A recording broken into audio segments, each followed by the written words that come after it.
Cette revue de la presse vous est offerte par le ministère camerounais des Transports. Chers conducteurs, l'excès de vitesse ou la vie, il faut choisir. L'inattention, l'imprudence, l'impatience ne vont pas avec le volant. Ceci est un message du ministère des Transports. Bonjour à tous et bienvenue à cette nouvelle édition de la revue de la presse camerounaise. À la grande une du quotidien national bilingue Cameroun Tribune ce matin, en titre Fecafoot, déjà au boulot. Samuel Eto'o, le tout nouveau président, a rencontré hier le personnel de la fédération à Tinga pour une réunion de prise de contact. Dans la foulée, il s'est rendu sur le chantier du centre technique à Oza avant d'être reçu par le ministre des Sports et de l'Éducation physique avec en ligne de mire la CAN 2021. L'information est à retrouver des pages 28 à 29 du quotidien national bilingue. Le Popoli qui renchérit également ce matin titre Fecafoot, déjà la tête dans la sauce jaune. Le journal à caractère satirique nous renseigne qu'à peine quelques heures après le triomphe d'Eto'o et sa bande, qu'une grosse polémique a pris corps sur les lourds et juteux salaires du comité aux commandes. Le quotidien de la santé Eco-Santé qui parle également de Fecafoot ce matin nous présente les chantiers qui attendent le nouveau président dans la médecine du sport. Alors que Samuel Eto'o vient d'être porté à la tête de l'instance fêtière du football au Cameroun, les acteurs de la médecine du sport attendent de l'ancien capitaine des Lions indomptables du football sur plusieurs aspects à parfaire dans le secteur vital du football. L'information vous l'aurez en page 6. En petite une du quotidien Eco-Santé, on parle du secteur de la santé publique. Le système accuse un déficit de 55 000 personnels. Transfusion sanguine également, plus de 60 poches de sang collectées en une journée à Gaoundiri. L'hebdomadaire La Terre Promise parle également de Samuel Eto'o, mais cette fois-ci dans le cadre de la CAN Total Énergie 2021. Le Cameroun attend, titre ce matin l'hebdomadaire. Avec le sémillant Samuel Eto'o fils à la présidence de la Fecafoot, des infrastructures sportives de qualité, le pays de Roger Mila est prêt pour la fête du football. Et pourtant, les problèmes ne manquent pas. Les villes d'accueil essayent de se donner un visage avenant. Les communications ne rassurent pas. Le problème du transport de masse n'est pas réglé. Quelle image les Camerounais donneront-ils de leur pays, s'interroge ce matin l'hebdomadaire La Terre Promise. En petite une, on parle de fête de fin d'année et CAN 2021. Atangandi mobilise les gouverneurs. Tension communautaire, où est passée la commission consultative des litiges agro-pastoraux. Dans la localité de Ntui, retrouvons les dons du CERAC aux déplacés internes. Et puis, régulation de la communication, une instance sous-régionale en gestation. Toutes ces informations et bien d'autres sont à retrouver ce matin dans les colonnes de l'hebdomadaire Terre Promise. Avec le quotidien, l'économie, on parle de toute autre chose. Bilan, difficultés, perspectives. Retrouvons la Sonamine un an après.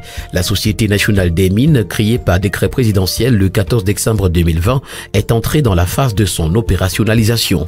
L'interview exclusive de Serge Hervé Bouyongueno, directeur général de cette structure, est à retrouver des pages 2 à 3 du quotidien. On parle également dans les colonnes du quotidien L'économie ce matin du projet reboisement 1400. Plus de 116 hectares déjà reboisés dans la commune de Nguémé. Marché financier, Alliance Finance Cameroun amorce le remboursement de son emprunt obligataire. Et puis corridor Brazzaville-Bangui-Djamena, la BDA injecte 100 milliards de francs CFA pour l'aménagement.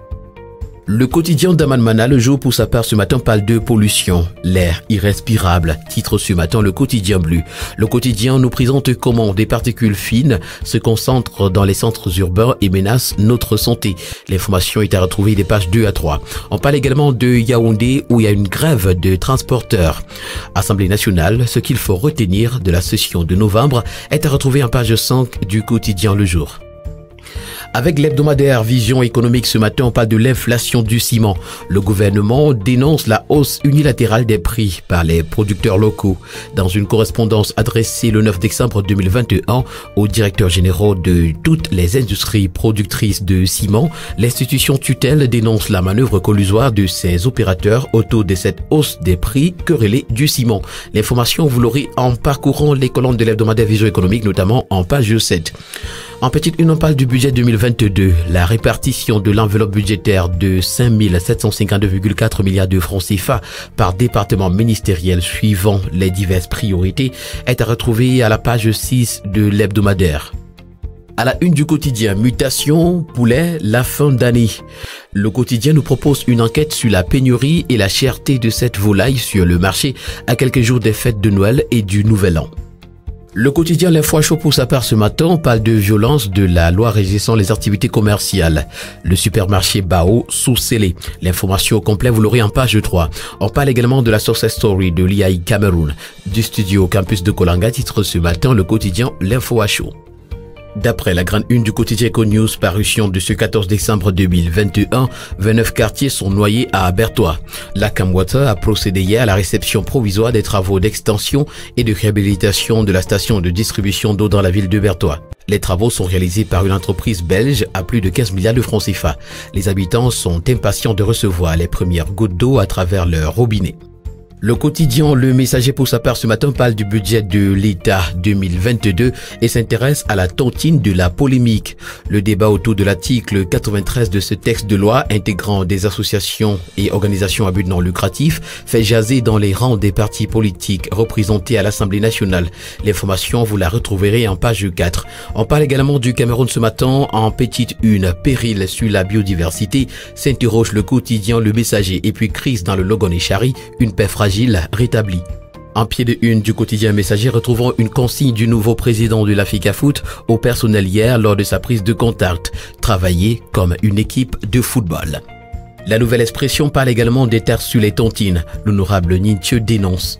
D'après le journal, pour le bouillant député SDF du Vouri-Est, il est inacceptable, criminel et hallucinant d'exiger aux associations et tontines de disposer désormais d'une carte de contribuable en vue des prélèvements des taxes sur les tontines de ses membres et sur le capital mobilier par les services fiscaux.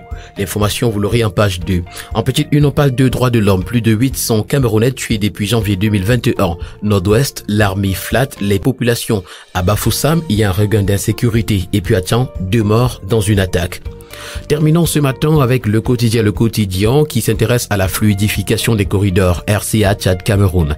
La preuve par 9, recommandation majeure, titre ce matin le quotidien.